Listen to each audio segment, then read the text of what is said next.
Hello, Carlita.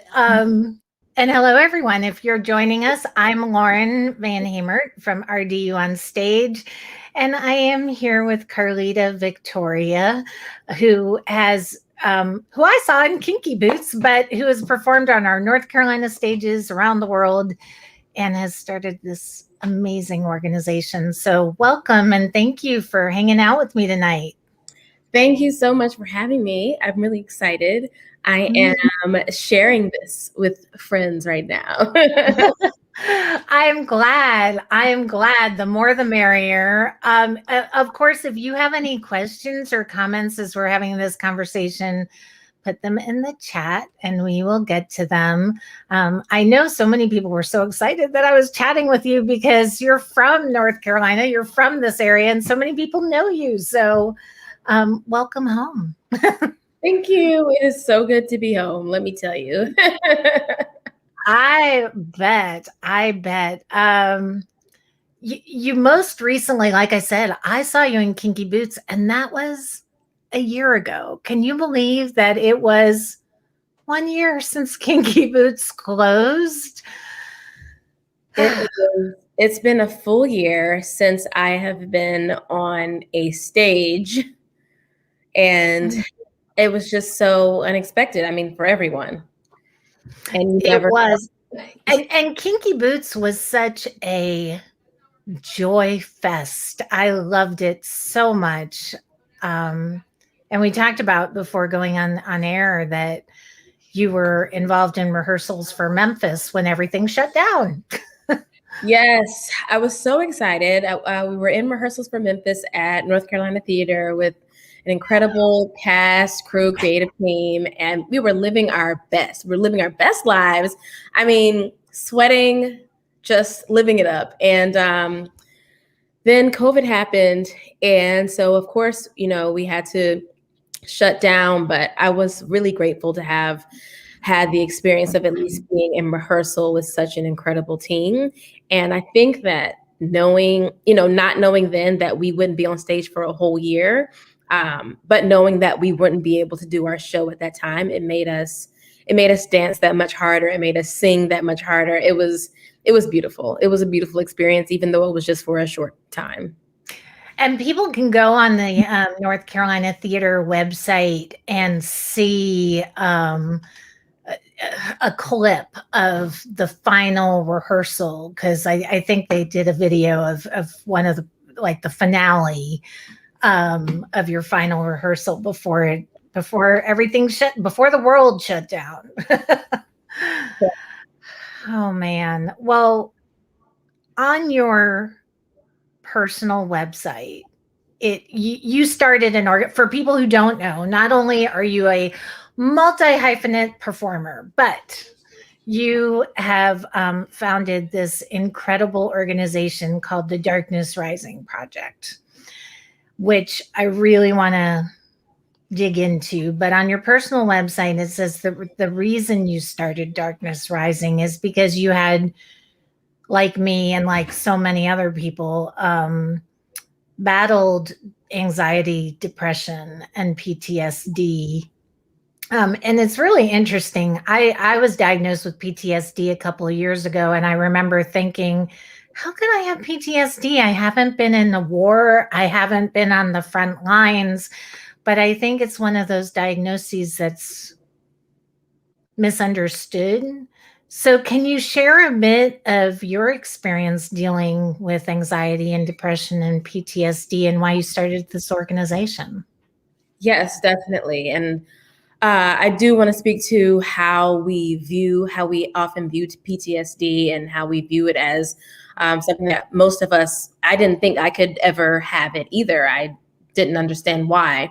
But yes, I was diagnosed with anxiety, depression, and PTSD. And regarding the PTSD, that a big portion of that comes from seeing a lot of gun violence in my life, and also seeing being a part of really toxic and traumatic relationship experiences. So I was also diagnosed with a relationship PTSD, which when I heard that, I said, is that even a real thing? And I was told, absolutely, it is. And so that's why it's so important now for me to make sure that I invest in healthy relationships. And regarding the depression and anxiety, those were things that, you go through your life as a child, teenager, adult, and then you say, oh, well, these are just things about me. Like, oh, I just worry a lot. People, my friends just thought, oh, she just overthinks everything. She's a big thinker, or I'm just a worrier. And I just attributed it to that. And I never thought that maybe I should see someone to talk more deeply about some of the deeper issues that were happening. And I came to a place in my life where I was in a show, and I was enjoying the show, having the time of my life on stage. But every night after the show, I just felt empty. I felt like just a shell. And I didn't tell anyone what I was going through, what I was experiencing. But trigger warning, I am going to talk briefly about suicide. But I would go home or back to my cast housing, and I would try to find ways to die. And I would stay alive just for the next show and say, oh, I'll just stay alive for the next show. Okay, I'll stay alive for the next show. And that's really what was keeping me going, was I'll stay alive for the show. And I'm just so glad that I made it through that show and that I finally reached out for help.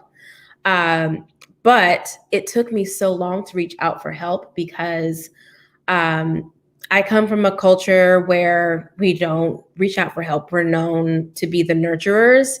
We're known to be strong and, powerful, and to not need help. But that is just a myth. Everyone needs help. And having gone through that experience, I realized then that someone else, if I'm going through this and people assume she's fine, someone else is also going through this, and maybe I'm assuming that person is fine. And so I decided, well, I don't want anyone else to go through this. And so if I can at all help it, I will. And that was the beginning of Darkness Rising Project, which is a nonprofit that was created to provide resources and wellness workshops and inspirational music and experiences to the Black community. Thank you. Thank you so much for opening up and sharing your story. I think so often mental health is stigmatized, and it's something we don't talk about and share. And so I'm so appreciative of you sharing that, because I think it helps so many other people. It's really important. Like so many other things in our society, mental health issues marginalize Black and brown people like any other aspect of healthcare in our society. And we're certainly seeing it with COVID now. And a lot of it, as I've done these interviews, I'm learning is rooted in kind of a legacy of historical trauma that Black and brown people have been going through for hundreds of years. And that's why there's this, I don't want to say an air of resilience, that an armor of resilience that this community has to put on. Can you talk about why it's so difficult for BIPOC people to address mental health issues and seek help? Absolutely. There are a number of barriers to mental health resources. And then there are also cultural questions that we have, facts and myths that are within our community. And all of these things, I think, can impact whether or not we reach out for help. I think that a big part of it for me was being raised in a Southern church setting where I was told that if I just prayed it away, then I would be fine. And while I am a believer, I also believe that it is fine to pray, and it's also fine to seek therapy, that you can do both, that you don't have to choose between the two. And so it's important for me because there are people who are believers and there are people who are not believers. We all believe in different things. And I think that we should be able to do that and seek therapy at the same time. So I think that is a big part of it. A lot of times in Black and Brown families, there is an assumption that if you have what you need, if you have your basic needs, as in food, water, shelter, then you should not be complaining about anything. And a lot of that belief comes from the fact that we have been oppressed for so many years, and we have had to fight so hard for what we do have, that when we do have the thing that we need, let's hold on to that thing. Let's be thankful for that thing. And there is no need to, you have that thing. Why would you need, more than that? You don't need mental health services. You are good. You're fine. So I think that is also a belief that we're, at Darkness Rising, we're working really hard to break through. And then there's also racism, which is one of the biggest barriers to our ability to seek help. Because even in terms of health, health and mental health services, there are all of these barriers. And some of that would include things like we see that Black women are dying more often in labor. In terms, and health-wise. And then mental health-wise, we're not seeing enough, or we're not having enough access to culturally competent therapists. So our Black therapists are out there, but we don't have enough access to them. And some of those barriers are things like insurance. And there's a lot of red tape that providers have to go through in order to be able to take insurance. So it's not as simple as I'm saying, oh, I'll take Blue Cross Blue Shield, and I'll take Aetna, and I'll take this and I'll take that. They have to go through a lot of red tape in order to be able to take various insurances. And because of the communities because of racism, at the end of the day, there are many Black and Brown people who do not even have insurance. So maybe we don't have insurance, or maybe we don't have the insurance that these Black and Brown therapists do take. There are so many different layers. And at the bottom line is it comes down often to racism. And that prevents us from being able to get the help that we need. Absolutely. The system of healthcare in this country is systemic racism is prevalent in our healthcare system in this country. And it's very unfortunate, but you don't have to look much further than the COVID crisis if you want proof of that. Something that's really extraordinary that your project is doing, and this is how I found out about Darkness Rising. I read an article in Playbill about Darkness Rising teaming up with Adrienne Warren to form a Broadway performers mental health assistance program, which is extraordinary because so many of the shows and the producers are helping fund services for Broadway performers. So talk to me about this program and how it is helping so many of our friends and family who are out of work right now. Yes. So like you said, so many of us are out of work, and we've been out of work for an entire year. And so it can be not only disheartening for actors to be out of work, but it can be detrimental to our mental health to be out of work for such a long period of time. It takes, a lot of us seek community. A lot of us, we need to be able to move our bodies. We need to, this is our outlet, and we are now without our outlet and for an entire year. So what we're seeing is that a lot of actors are experiencing depression, anxiety, isolation, all of these things during COVID. And in addition to that, then you have the financial aspect of, they're not receiving an income. And so the financial stress of not having an income. And then a lot of people also no longer have insurance due to COVID. And there's all of these factors that create this overwhelming sense of, hey, we need help. So we wanted to figure out how we could help actors. And we figured that maybe one of the best ways to do that was to try to get therapy for as many people as possible. And so we reached out to Adrienne Warren because we discovered that Adrienne had spoken to her producers over at Tina, the musical. And she had spoken to them right after George Floyd was killed and said, hey, we are struggling. Much of that cast is Black and brown people. So a lot of people are really struggling, and they decided to, for the entire cast, to provide them with free therapy and to subsidize that with the finances directly from the producers. And so we started meeting regularly with Adrienne to figure out how we could do this for more people.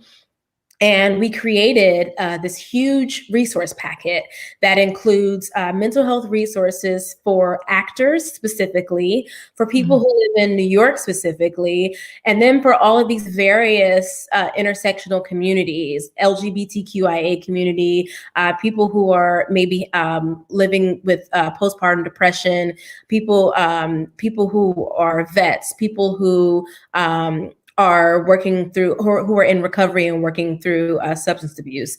All of these different, various communities, BIPOC people, white allies, all various communities, and how ways to help, basically. And we created this huge resource packet. We reached out to several producers and we asked them to support their companies financially by providing them with free therapy.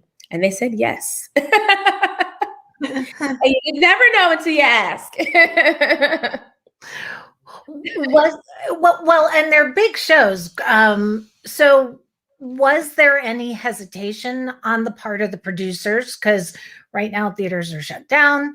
There's no income coming in. There are no audiences. There is no tourism in New York right now. So was there any hesitation on their part to do this?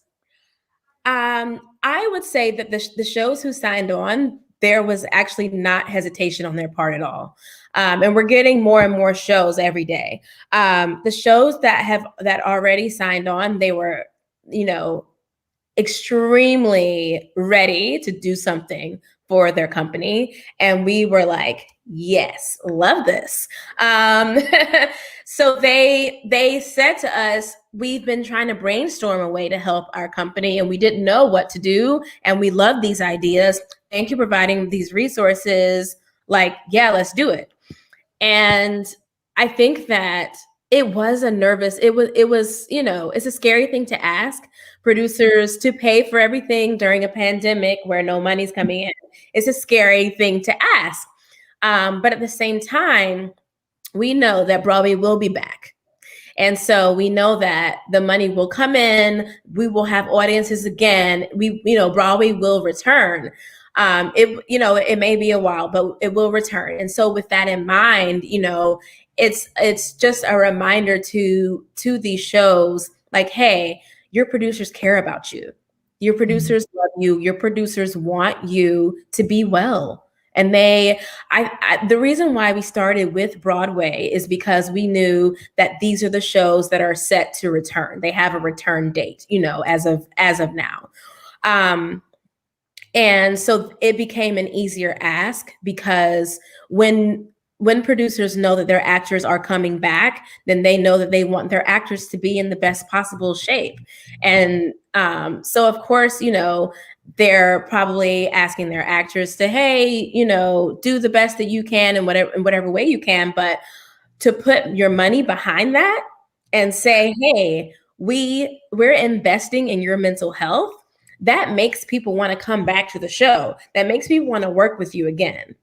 And I think that, starting there with Broadway, and then our goal is to then include tours and then include regional houses, and, to get as far, we're going to push this thing as far as we can. The goal is mental health care for all, Yes. Yes. And that's the way it should be. Although that, as we've already established, it's not always the way it is. So it's amazing. Can you share, are you able to share what shows other than Tina have signed on for this? I can share that Girl from the North Country has signed on. I cannot share all of the names of the shows because some of the shows would like to remain anonymous for various reasons. But a lot of those reasons are due to that mental health care can be such a sensitive subject. Yeah. And so I think that as time goes on, we will be eventually able to share more and more names. But I will say that a lot of people are receiving help. And the other day we spoke with Actors Equity about diversity and inclusion and mental health. And one of the company members of Tina was sharing about her personal experience with being able to receive this free therapy. And it's beautiful to hear. I didn't have therapy before. I do now. It is helping me through this pandemic. Amen. Well, what an extraordinary service you're giving back to this community. It's an amazing gift and service. It's really interesting to me. So I started, so here's something funny. I actually started doing these interviews. My last live interview was with Antoine for Memphis at North Carolina Theater. And then 2 days later, it was announced that everything was shutting down. And immediately I started doing it interview. Sadly, I wanted to see that show so badly. But as I've been doing these interviews, I think, especially in the beginning, people were looking for like a point of reference, like a mental point of reference. And so people were comparing the pandemic to, at first, everyone was comparing it to 9/11. Some people were comparing it to the AIDS crisis. And then other people would just say, we're in grief. This mimics the stages of grief. Does this mimic what we're going through now, any other kind of event or the grieving process? Or is this mental health crisis that we're seeing now, and I believe it is a crisis because there's people suffering right now, is this its own thing, its own trauma almost? I truly believe that this is its own trauma. It has always been difficult for me to kind of compare crises because I feel like trauma hits you differently in different ways, depending on, what is happening. And I feel like COVID specifically is its own unprecedented, as much as we hate that word now, because we keep hearing it, but it is its own unprecedented situation. It's its own unprecedented crisis. Because it has hit us so hard, and it is continuing to hit us so hard, and we are living through grief, and we're trying to work through grief, and we're trying to create income for ourselves while we're at home, and we're isolated, and we're living in anxiety and fear, we're trying to stay healthy. There's so many different layers and so many factors. And then to then put on top of that, if you're already living with a mental health condition, I've personally had some very rough days. I've had days when I could not get out of bed. I have had days where I didn't leave the house for days on end, not even to, they say get out, take a walk. I've had days on end where I did not leave the house. I have a dog, so I did have to leave the house to take a walk with my dog, but I've also had days where I had to call a friend for help because I was so depressed that I couldn't do anything. And so I needed my friend to walk my dog, please. And I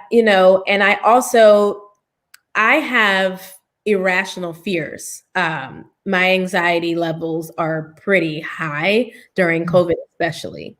And so for anyone who might be living through that, to put on the pressure of a public health crisis where you could get sick at any moment, it's terrifying. And for me, it is its own trauma. And hopefully when this is over, I say that now and I'm like, is that a thing? Will that happen for us? When this is over, I hope that we all have our different, I hope that we find ways to heal from it. So, I mean, I'm in therapy, but not everyone has the luxury of being able to be in therapy. So I'm working on my healing now, but it's something that we're going to be healing from for a long time. I agree. And I think it is a long-term, like you're saying, a long-term health crisis because things aren't going to reopen and all of a sudden everybody's going to be better. I think people are going to be afraid. People are going to be anxious. People are going to be untrusting. I mean, I think there's a whole level of, our personal boundaries have changed. It's the whole world has changed. And I think I sometimes think of this as kind of a re-entry into the world, into society. I think really it's going to be interesting. And I find what you're doing so interesting too, because I think so many of us we tie our identity with what we do. So, you are what you do. And I think that's especially true for creative people. Your identity is tied to the performance. Your identity is tied to the art, to the creativity, to the creative outlet, to expressing yourself in that way on stage and receiving the feedback from the audience. And when I think of the impact of an artist without an audience, that's huge. And I think that's what people don't understand, that this is not really about theater shutting down. This is about artists' lifelines being cut off completely, spiritually, financially, in every way possible. So. Absolutely. I think that if we had known during Kinky Boots that would be our last bow for a whole year, I can only imagine. And every show that I do, I think to myself, this could be my last bow because I have no idea what the next show is. But you say that to yourself, but you also never think it's to this. You never think I'm going to go a whole year without anything. But it's so much of that is tied to who we are. And I've been working with my therapist on what else am I? How do I find my identity outside of acting? What else can I give to the world? How else can I help someone? How else can I help someone else? How else can I feed my own soul? Aside from acting, who else am I? Does it surprise you that people have leaned on the arts so much during this pandemic to feed their mind, body, and spirit? It doesn't surprise me because I think that the arts never get what we're truly worth anyway. In the budget, the first thing always goes is the arts. However, we feed people's souls. We give people joy. We lift people up. We give people, great memories. We give them music. We give them dance. We give it all. And I think that people don't realize, people outside of the arts often don't realize just how much they lean on the arts every single day and how much the arts are truly a part of their lives in literally every day that goes by. The arts are, if you're just playing a song while you're in the shower, that art is a part of your life. And that's jump start to your day. That was an artist that did that. So knowing that people depend on the arts in that way every day anyway, I think that now leaning so heavily on the arts, I think that I'm kind of glad that people are seeing, like, you know what? I do depend on art a lot. Yes. Give to the arts. The arts matter. The arts are important. Whether you're giving to an organization like Darkness Rising, whether you're giving to a theater like North Carolina Theater, please support the arts, whatever you do, because arts organizations need our money now, and artists need our money and support now, and will need it when things come back. You are also a personal trainer, and you've been offering virtual classes online, personal training online. Where does movement play into our mental state and our mental well-being? Movement has helped me so much through this pandemic. I used to take classes, with other humans before COVID, and that was how I refreshed myself. That was how I reinvigorated myself to build myself up, to go on to the next day. It's how I release those endorphins. And now that we are in the house, I don't have that sense of community, but I still do have a sense of community, because even though we're in squares on Zoom, I see everybody else really going for it, giving it their all, living their best lives and sweating it out. So to be able to get up, move my body, sweat, release some endorphins, that can change a really bad day to, like, all right, feeling good. Maybe only for 30 minutes, but like, hey, I had 30 minutes of a really good time. And you'd be surprised at how just 30 minutes of sweating and just forgetting about that really bad part of your day, it can help, it can lift your spirits in ways that I cannot describe. And so I've been very thankful to be able to move my body during the pandemic. And at the beginning of the pandemic, I was in a much smaller space, but I was like, I'm going to dance anyway. I'm just going to move the couch, do this. I'm going to dance anyway. And I was doing my absolute best. And then I realized, I said, you know what? I have to move into a place where I can fully move my body, because I have to commit myself to dancing, to exercising, because that is what keeps me going. And I moved into a bigger space. It helped my mental health exponentially. I moved in here and started just doing paddle turns because I was just happy to have space. And so I'm not one of those people who believes that exercising is a bandage or some type of just like, oh, well, just you're depressed, just go exercise and you'll be better. I don't believe that. I still very much believe that you have to go through a healing process and working through the underlying issues there. But I do firmly believe that getting up and moving your body, even if it's just for 5 to 10 minutes a day, can really help lift your spirits. The other thing I really love about Darkness Rising is you offer these I'll call them workshops, for lack of a better word, and classes, from yoga to vision boarding. So when you look at something like making a vision board, where does mindfulness fit into the mental health equation?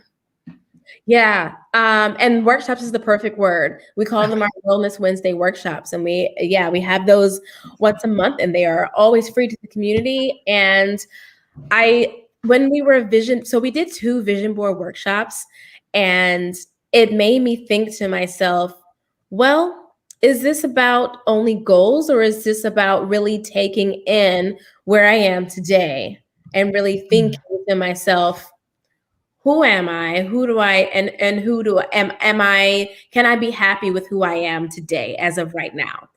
I think that often when we do vision boards, we're only thinking about, who do I want to be a year from now? How am I going to be this amazing best version of myself? But I want to be the best version of myself today. I want to be happy with where I am today. And I think in terms of mindfulness, that has really helped me in therapy, just being right where you are in this very moment, just being. I think that as a person who has anxiety, that can be difficult. I often think in the past, or I think in the future. I very rarely think in the present. And so mindfulness very specifically is something that I have been working through in therapy so that I can just be. I love that. I interviewed a woman last year. It was pre-pandemic, so it wasn't actually, I think it was more than a year ago now, but it was pre-pandemic. And we were talking about mental health and depression. She also suffers with depression and anxiety. And on social media, on her platform, she just seems like such a positive person. And so I was asking her about positivity, and she said, positivity is a choice and it has to be practiced. And she gave me this list of rituals she does to trigger herself into practicing positivity, practicing happiness. Do you have any rituals that you use or that you've heard about as you've been doing this work that help people cope or change their mindset or begin to see another side of the coin? I don't even want to say, shift the mindset a little bit. I do. So for people who may have panic attacks, or who may work through irrational fears, irrational thoughts, things like that, I found that what has been most helpful with those things is grounding exercises. And so some of those grounding exercises include me saying affirmations out loud, no matter where I am, in public, where in private, doesn't matter, just literally actually saying them out loud. And so for me, one of those affirmations is I am safe. And I say that over and over, doesn't matter who's around, I'll just go ahead and say it. And that grounds me back into where I am. Another grounding exercise that I do is patting, just like a light tapping. And so that brings me, it brings me to the present tense, to just being right in this moment, because it's just this light sense of touch is very comforting. And so that's another thing that I found to be very helpful. Another thing is using the 5 senses. So just identifying where you are, what you're doing. So it could be, what do you smell? I smell cookies. What do you see? I see a paper towel. What do you hear? I hear a grasshopper. And so the grounding exercise is being right where you are in that moment. All I hear is a grasshopper. All I smell is cookies. All I see is a paper towel.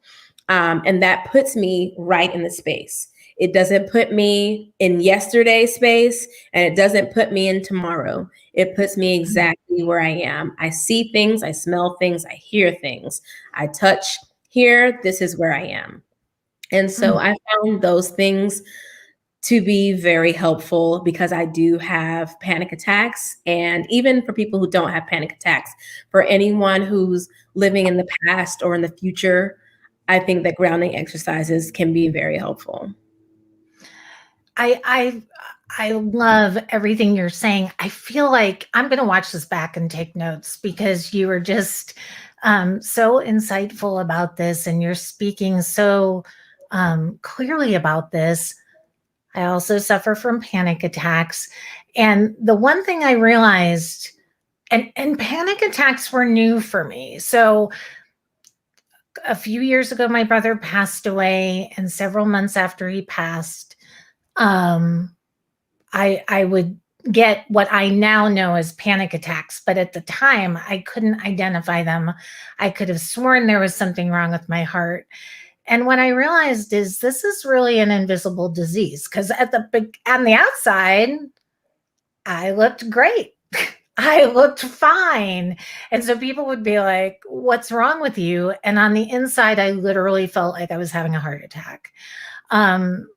And I always point to this picture. I have this picture of meeting Kristen Chenoweth behind me, and I'm smiling in this picture. The night before this happened, this picture was taken. I was in the hospital with a panic attack, and I couldn't wear the cute outfit I wanted to wear to meet her because I had these sticky things all over me from the echocardiogram that they took in the emergency room. And I always point to that picture because I'm like, the girl you see in that picture, she's smiling. She's certainly happy to meet this Broadway star, but she was really hurting. And that's the part you don't see. And so I always point to that picture to tell people you never know. And that's why I think these things are so important to talk about. Absolutely. And thank you so much for sharing that. That is the key, one of the key reasons why we started Darkness Rising, because I think that people always see me as someone who's happy and excited and ready to laugh. Because I love to laugh.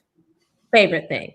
However, I was hiding such a big part of myself, and I was hiding so much pain. And I started just being honest with people about it. And I also started posting about it on my Instagram. And this is who I am. And for a while I was afraid. I said, well, what if a casting director sees it? What if they don't want to hire me? Or what if, a future husband were to see that? Would they see me differently? When is it too early to tell someone you're dating? All of these things that I had to think about. But then I had to think, well, who is the real me? And I want to be able to be myself. I want to be able to face these things that I'm going through head on and not hide them. And so a lot of times, we're not even necessarily hiding them. We're just trying to move on and live our lives. Yes. We're just trying to live our lives. Trying to survive. For me, it was just trying to survive to the next day. You're just trying to make it to the next day. Yeah. And that's why we've spent so many episodes. So for those of you who want to know, that's why we've spent so many episodes of these podcasts and broadcasts talking about this, because to look at Carlita, to look at her beautiful smile, to see her on stage, you wouldn't know. You just wouldn't know. Same as the girl in that picture. You wouldn't know. So we've not only had COVID, which is hard enough to deal with, but we have, in the last year, including in the last few weeks, seen the brutal killing of Black and brown people, trans people, and as a result of that, we've also seen this amazing rising up in the We See You White American Theater movement, which started in New York and is now spreading all over the place. Do you think we are beginning to see a cultural shift on Broadway and our regional stages as to the type of stories we're going to see on main stages and the people who are telling those stories? Or do you think when things reopen, we're going back to business as usual, going back to the status quo? I think that's a great question. I think that we can't go back the same. I think that if we go back the same at this point, that we have not done our due diligence and that we have not held ourselves accountable. And so this huge uprising that we saw right after George Floyd was murdered, that is something that Black people, we have been experiencing this for years and years. And so now seeing that the rest of the world is starting to see what we've been seeing and what we've been hurting for such a long time. It was quite an experience as a Black person, I think, to watch people finally start to see. And then to see people start to be held accountable. And then particularly in theater, for people to start reaching out to theaters on every level and say, hey, we want to hold you accountable. What steps will you take? What anti-racism policies will you put in place? And so I think that now with all of we have all these different platforms and new organizations that have been created. And I think that we have to go back differently now. We cannot go back the same way. We cannot continue this world where Black and brown people are experiencing microaggressions in rehearsals and we're afraid to say anything. We're afraid that we'll be fired.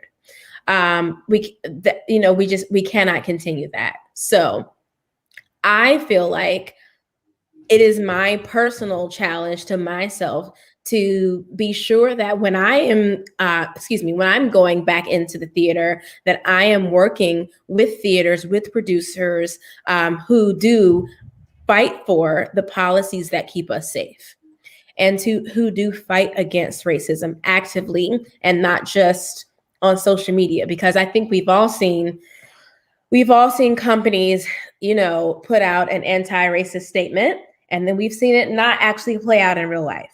Yeah. So now when we go back, we're going to see what actually happens, and we're going to hold everyone accountable. And I think that we have to fight for that, and I want to see it on all sides.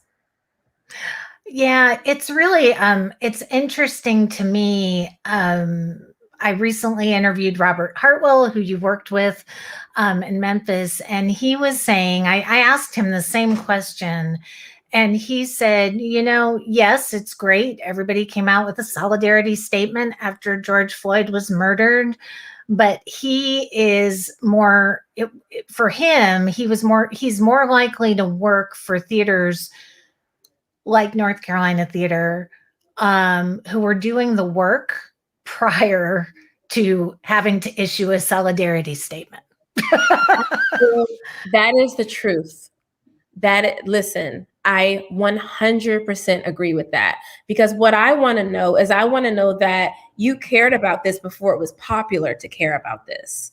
And so every experience that I've had in North Carolina Theater, I have not walked away and felt like my Blackness was being criminalized. I've not walked away and felt like the director does not care about my Black hair. The director doesn't care. Like, every time that I've had any experience at North Carolina Theater, I have felt safe and I felt at home. And that's why I'll always go back. And to be able to feel safe and at home as a Black woman is not something that I can take lightly. Because I've also been in spaces where I didn't feel safe at all. And I said, will not be returning here. I don't care how much money it is. And the systemic racism, I don't think people understand. It's not just oppression, and it comes in so many forms. From, do you have a person who can style Black and brown people's hair?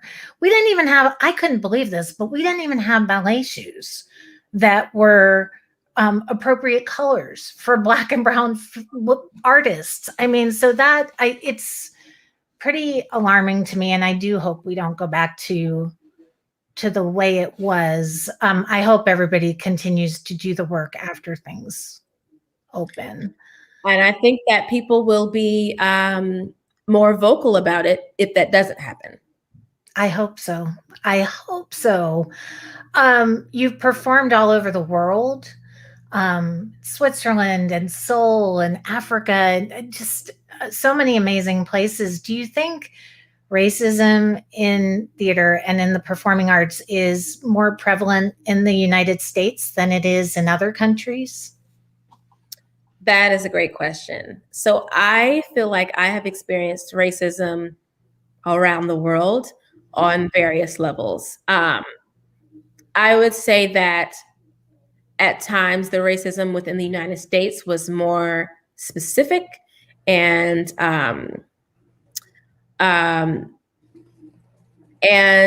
on purpose, whereas a lot of times outside of America, not, and I don't excuse racism anywhere, but I've also found that in living in other countries, a lot of reasons for the racism that exists there is because of what they're seeing on American television.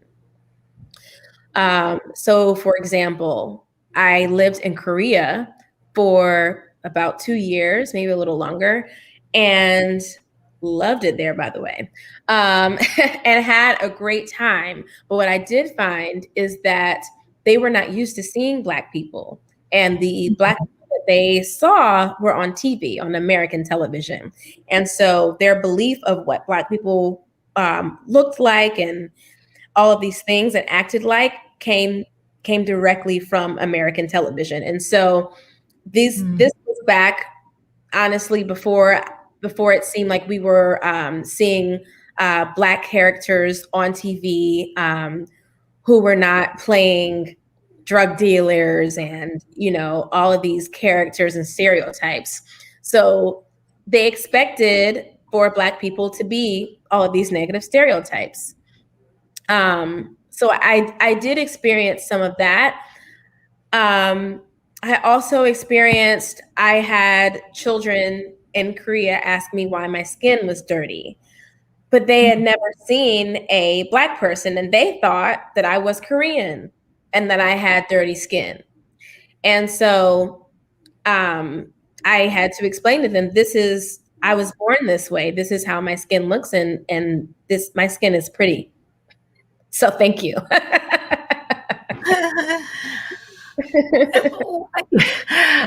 And don't you love children? They just very it's just, you know, there's no filter, just comes out. They meant no harm at all. No harm. Because you lived in Korea, I also feel like we in the United States, we are very this is a very entitled country, and you can see it just in the people who don't want to wear masks, who this whole anti-masker movement or politicizing mask wearing, which shouldn't even, this should be a no-brainer, folks. This shouldn't be a political issue. What can we learn? You know, countries like Seoul is one of the few places where theaters shut down for a very short period of time, but big productions like Phantom of the Opera, currently Wicked is playing over there in Seoul. What can we learn from the society there, from audiences there, from artists there, that we can use as we venture into reopening theaters here? Korean people are there are people who love community, and they are people who believe in protecting each other. And I feel like those are things that we should absolutely take in. And when I lived there, and now as well, it's normal to wear a mask every day. It is very normal to wear a mask, and it's an act of being considerate to your neighbor. And I think that if we were to just feel that way and say, hey, I'm just going to be considerate to the next person. This is not about me. This is to protect other people. And because they believe in that protection and they believe in that sense of community and that caring for each other, I would love to see more of that here. And I believe that if I were living in Korea right now, I would be living my life without worrying about COVID nearly as much. You'd be on stage performing because they've got shows over there. Performing. You graduated from UNCG, such a fabulous performing arts program there. Do you think that anti-racist practices in theater, does that start at the educational level and work its way up rather than start at Broadway and work its way down? I feel like we're kind of doing this backwards. That is a great point. I think that it definitely should start in educational institutions so that by the time someone does get to Broadway, it's already instilled in them. I think that's important, but I do think that we still have to teach it on all sides, because there will always be people who don't, there's so many performers who don't go to college and go straight from high school to the stage. Brilliant performers. I wish I was one of those. But I do think, yes, that it's important to teach it on all sides. But I also believe that these are inherently racist institutions. The educational system in itself is a structurally racist institution. And so we do have to start from the ground up in order to be able to break down all of these barriers. Yeah. As I mentioned, you performed all over the world. What skills and what was the foundation? What did you learn here on different North Carolina stages that informed who you became as a performing artist, as a dancer, singer? Right after college, I went on tour with Baba Chuck Davis and the African American Dance Ensemble. And if you know Baba Chuck, or if you knew Baba Chuck, then you know what a huge heart he had, and how giving he was, and how much he cared about people. And so I think that one of the biggest lessons that I learned was to work hard. Yes, work hard, give it your all, sweat it out, do everything that you possibly can in preparation for that stage. But also off stage is where a lot of it really matters. And I think that back then when I was young, I don't think I really took it all in the way that I wish that I had. But now thinking back on that time with him, I think Baba Chuck was a man who would give the shirt off of his back, and who gave it all in every single rehearsal, who gave it all in every single community meeting, which didn't involve any dancing or any singing. In every single possible way, he was consistently giving back to his community and making space for people to be able to truly be themselves. And so what I would like to take into my life, and what I would like for people to remember about me, is that I did as much as I could to also give back to the community. I love that. I feel like you are doing that in spades, and you're helping so many people that you do know on Broadway, and people that you don't, who will be listening to this live chat or listening to the podcast. I think your love and spirit are going to go far and wide, and I'm just so happy I got to spend this time with you and we got to meet this way. I'm very grateful. I'm so grateful. Thank you so much. if you joined us late, you can watch this in its entirety from the beginning. You'll be able to listen to it in podcast form in probably a couple weeks.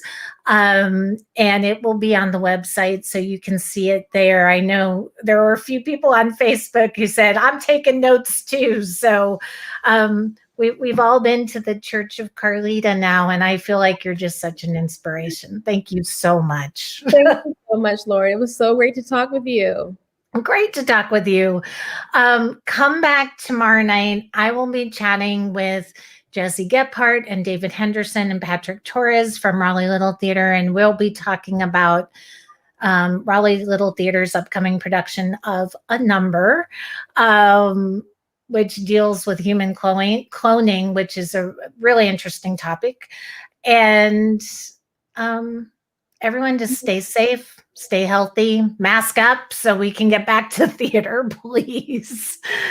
And Carlita, just take care of yourself. I hope to see you on stage soon and meet you in person. This was lovely. Absolutely. Thank you so much, Lauren. And everyone, I will see you tomorrow night.